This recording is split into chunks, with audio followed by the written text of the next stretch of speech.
ବାଲେଶ୍ୱର ସହର ଉପକଣ୍ଠ ରଣସାଇଠାରେ ସାମାଜିକ ଅନୁଷ୍ଠାନ ଫାମାସ ରଣସାଇ ଯୁବ ପରିଷଦ ଏବଂ ମୁନ୍ କମ୍ୟୁନିକେସନ ପକ୍ଷରୁ ପଣା ସଂକ୍ରାନ୍ତି ଏବଂ କୋଇଲି ପୂଜା ଅନୁଷ୍ଠିତ ହୋଇଯାଇଛି। ସ୍ଥାନୀୟ ଅଞ୍ଚଳର ଛୋଟ ଛୋଟ ଝିଅମାନେ କିଛି ଦିନ ପୂର୍ବରୁ ମାଟିରେ କୋଇଲି ତିଆରି କରିଥିଲେ। ଶୁଖିଯିବା ପରେ ସେଥିରେ ରଙ୍ଗର ପ୍ରଲେପ ଦେଇ ସେମାନେ ଏହାକୁ ସୁନ୍ଦର ଭାବରେ ସଜାଇଥିଲେ। ସେହିପରି ଧଳା ଧାନ, ବିଭିନ୍ନ ପ୍ରକାର ଫୁଲ ଏବଂ ମାଟି ସରାରେ ଅତି ସୁନ୍ଦର ଭାବରେ ସଜାଇଥିଲେ ଏବଂ ଏହି କୋଇଲି ପୂଜାରେ ସରାରେ ଛତୁଆ ରଖି ଭୋଗ କରାଯିବା ପରେ ଝିଅଙ୍କ ଭାଇମାନେ ତାହାକୁ ଆମ୍ବ ଗଛରେ ରଖିଥିଲେ। ଏହି ଅବସରରେ ଛୋଟ ଛୋଟ ଝିଅମାନେ କୋଇଲିକୁ ବନ୍ଦାପନା କରିଥିବା ଦେଖିବାକୁ ମିଳିଥିଲା।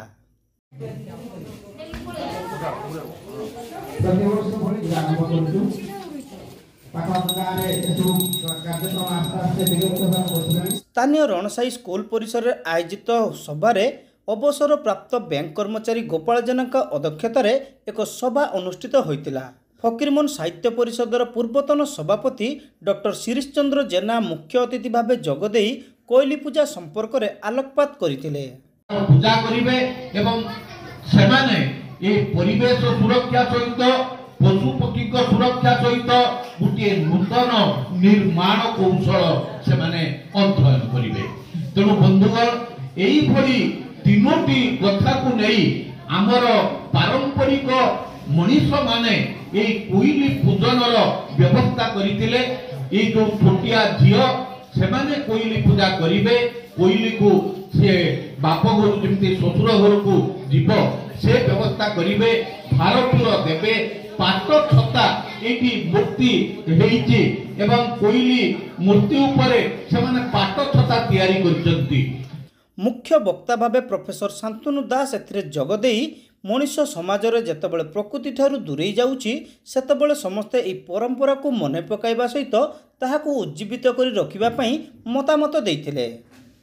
ଏହା ହେଉଛି କୋଇଲି ପୂଜା। ଦୀର୍ଘ 10 ବର୍ଷ ଧରିକିରି ଏଟା ରଣସାଇରେ ପାଳନ କରାଯାଉଛି ଏବଂ ଏ ବର୍ଷ ମଧ୍ୟ ଗେଙ୍ଗୁଟି ସ୍କୁଲରେ ବି ତାକୁ ପାଳନ କରାଯାଇଛି। ବିଭିନ୍ନ ଜାଗାରେ କୋଷ୍ଟାଲ ଏରିଆରେ ବାହାନଗା, ଖନ୍ତାପଡ଼ା ପାଖରୁ ଆରମ୍ଭ କରି କୋଚିଆ କୋଇଲି ସୋର ପର୍ଯ୍ୟନ୍ତ ଏ ଉତ୍ସବ ପ୍ରାୟ ହେଉଛି।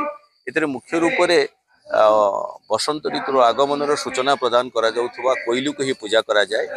ଯେଉଁମାନେ ଅଭିଆଡ଼ି ଝିଅ ସେମାନେ ଏହାକୁ ପାଳନ କରିଥାନ୍ତି, 7 ଦିନ ଧରିକିରି ବ୍ରତ ରଖନ୍ତି ଏବଂ ସେଥିରେ ସବୁଠୁ ବଡ଼ ଜିନିଷ ହେଉଛି ମାଟିଟେ ଲାଗୁଛି ଏବଂ ମାଟି ସହିତ ଗୋଟେ ରୁଞ୍ଜର, କୋଇଲିର ଆଖି ରୁଞ୍ଜରେ ହେଉଛି ଏବଂ ଧାନ ଲାଗୁଛି ଏବଂ ବସନ୍ତ ଋତୁରେ ଫୁଟୁଥିବା ଫୁଲକୁ ହିଁ ସେଥିରେ ପୂଜା ଅର୍ଚ୍ଚନା କରାଯାଏ ଏବଂ ଏ 7 ଦିନ ପାଳିବା ପରେ ସେ ଝିଅଟିର ଭାଇ ଛତୁଆ, ଯେଉଁଟାକି ପଣା ସଂକ୍ରାନ୍ତି ମହାବିଷୁବ ସଂକ୍ରାନ୍ତିରେ ଓଡ଼ିଆ ପରମ୍ପରାରେ ଛତୁଆ ଗୋଟେ ମୁଖ୍ୟ ଜିନିଷ। ସେ ଛତୁଆର ଭୋଗ ନେଇ, ଭାର ନେଇ ସେମାନେ କୋଇଲିଟାକୁ ଆମ୍ବ ଗଛରେ ଛାଡ଼ନ୍ତି।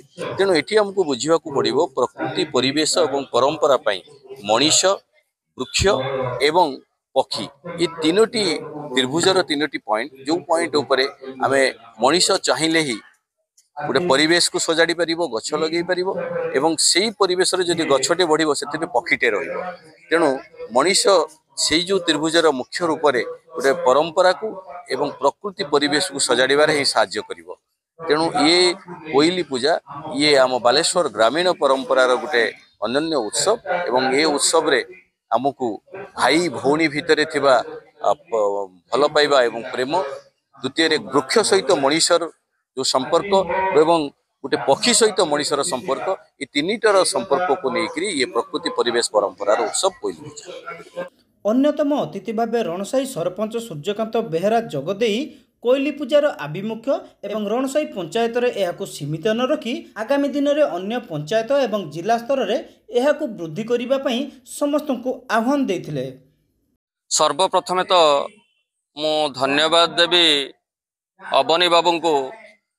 ଯେଉଁ ପରମ୍ପରା, ଓଡ଼ିଶାର ପରମ୍ପରା, ଗାଁ ଗଣ୍ଡାର ପରମ୍ପରା ବୁଡ଼ି ଯାଉଥିବା ବେଳେ ସେ ଆମର କୁନି କୁନି ପିଲାମାନଙ୍କୁ ନେଇ ଯେଉଁ କୋଇଲି ପୂଜାକୁ ଉଜ୍ଜୀବିତ କରି ରଣସାଇ ପଞ୍ଚାୟତରେ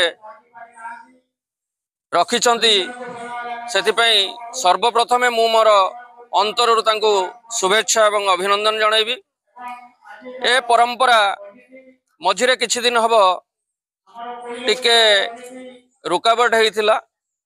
आमे सरपंच होइकी आसिला परे गत वर्ष आमे याकू पुणी पुनरुद्धार करिकी ए कार्यक्रम को आमे चलेलु। ए वर्ष भी मध्य चलेइछु। आगामी दिन रे ए प्रकार रणसाही पंचायत ग्रामवासी मानकर कोऑपरेशन एमती रहिले आम छोट पिला मानकर कोऑपरेशन रहिले आगामी दिन में ए परंपरा को आमे उज्जीवित करी रखिबू एवं खाली पंचायत स्तर रे नुहे या को आमे आखपाख पंचायत रो प्रसार प्रसार केमिति हेई परिबो आम परंपरा बंची रहिबो एथिपई आमे प्रयास जारी रखिबू।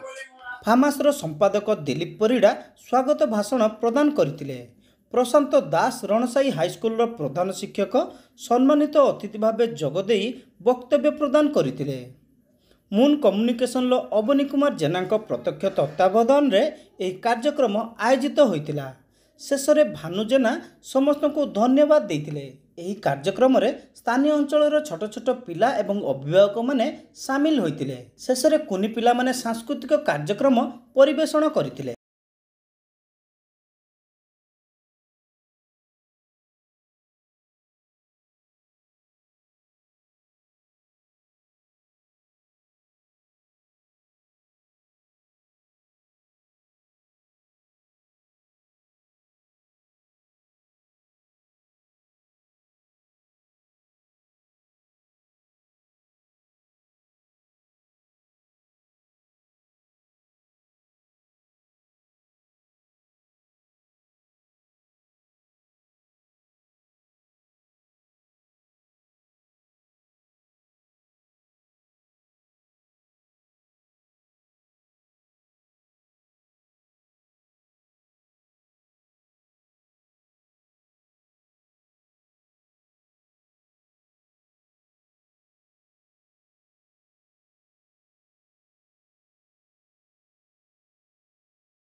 Good morning.